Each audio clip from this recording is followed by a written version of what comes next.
What's good, YouTube? It's Nas. Happy Thanksgiving and road to 600 subscribers, of course. And in today's video, I'm going to be talking about Brandon Ingram. And yes, I know, I just made a Raptors video, like 2 weeks ago, a week ago, and now I'm making it again, and now we're solely talking about Brandon Ingram and probably Scotty Barnes a little bit too. And the way BI has been playing with Glorilla in the crowd, he's been going stupid. And yesterday, if you don't know, or probably I'm playing the highlights right now, Brandon Ingram had a monster game winner in front of old Raptor Pascal Siakam. He basically walked him down and then left 0.6 on the clock, and he yelling, "This is my shit." And right now, it has been Brandon Ingram's shit. And when you're really looking at the big perspective of it, like when that trade first happened, you're like, what's going on? Why would the Raptors do this? They're not going to contend. Like, Brandon Ingram is not going to work with this roster. And now looking at it, like 8 months later, now we see why they traded for Brandon Ingram, getting this scorer, getting this closer.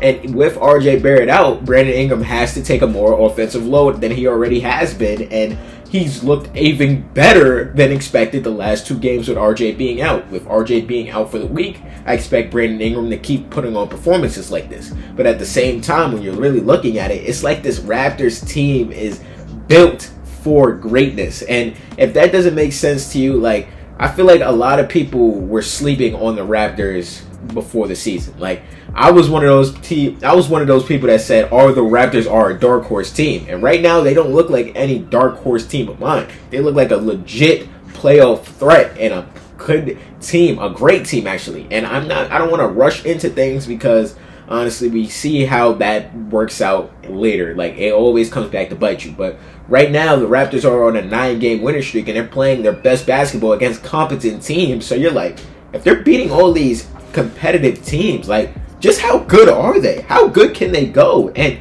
that's led by Brandon Ingram and Scotty Barnes. And I'm not going to act like it's been all BI because Scotty has had a major bounce back season. But this season, I feel like they are both All-Stars. Like, Scotty probably be coming off the bench for the All-Star game. And BI, there is no doubt about it. That nigga's an All-Star starter. I don't know how you deny it anymore. I'm watching the game. I'm like, oh, he about to pull up. He pull up. And just to make it in Pascal Siakam's grill, like, that just makes it almost poetic, that story. But anyway, Brandon Ingram over the last 5 games, actually, Brandon Ingram has averaged 25 points per game, 6 rebounds, and 3.5 assists, with 1.5 steals per game, shooting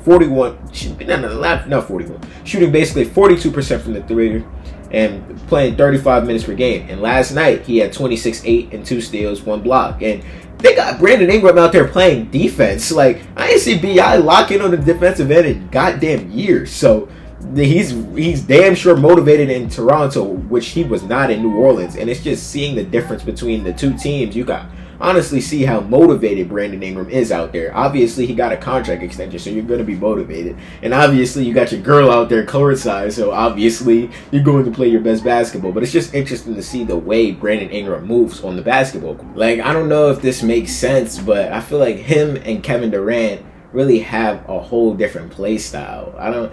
Because we know KD likes to shoot over people. He gets to his spot, and that's basically a layup for him. But I feel like when Brandon Ingram gets to his spot in the mid-range, he doesn't really shoot over you. He uses his touch. He uses his length to get the ball.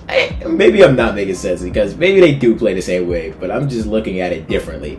They both play at their own pace. Maybe I'm wrong. Maybe I had to think about that for a little bit, but the way Brandon Ingram has been playing and the way people were criticizing this trade a couple months ago when they got him, they like, oh my God, why don't they just rebuild? The Toronto Raptors never want to rebuild. Like, come on, bro. Brandon Ingram is not going to make your team this much better. Like, oh my God. And now you're really looking at it. Now Toronto Raptors fans could look at you like, what the fuck you do? Yeah, that's BI. Don't if you switched up, stay on that side. Like, that's how Toronto Raptors can treat you now. Like, when you're really looking at the big picture. Like, because I ain't gonna lie, I'm one of the only people that really thought that Toronto Raptors would be a dark horse team. I know people didn't think they would be bad because look at their roster on paper. You can't possibly think that team would be honest, like a 24-win team. You can't think that, honestly, realistically.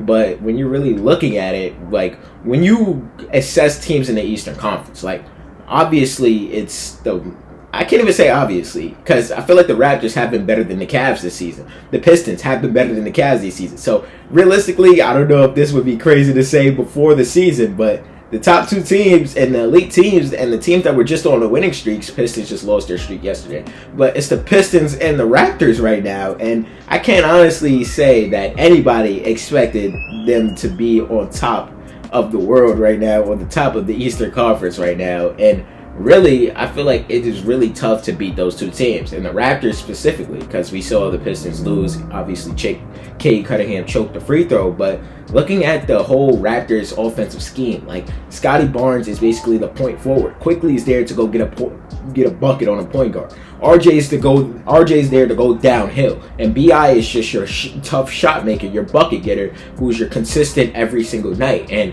when you're looking at a team like that, and also I forgot to say Jakob Poeltl comes in.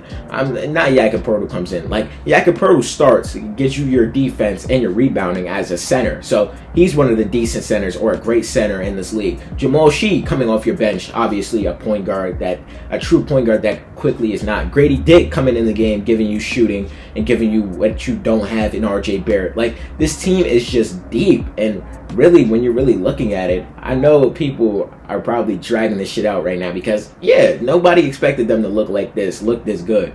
But honestly, you can't say that a team that looks this good on paper should not be doing this.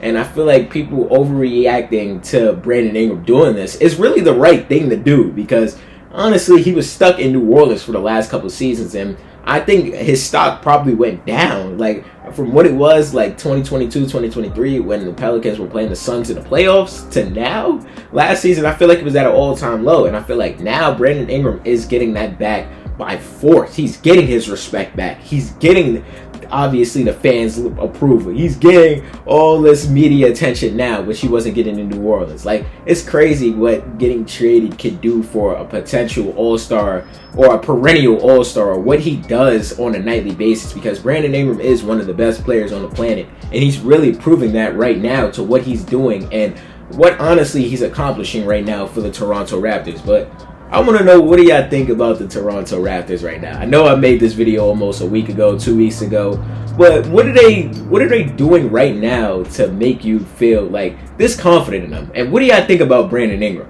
Subscribe. What's good, y'all? If y'all made it to the end of the video, I hope you guys enjoyed this video. And there's a video right here. I'm pretty sure you're gonna like it if you like this one. And the channel icon's right there if you want to just check out the channel in general. And yeah, leave a like too, because it really helps the algorithm push me out. And yeah, I appreciate y'all for watching this video nonetheless.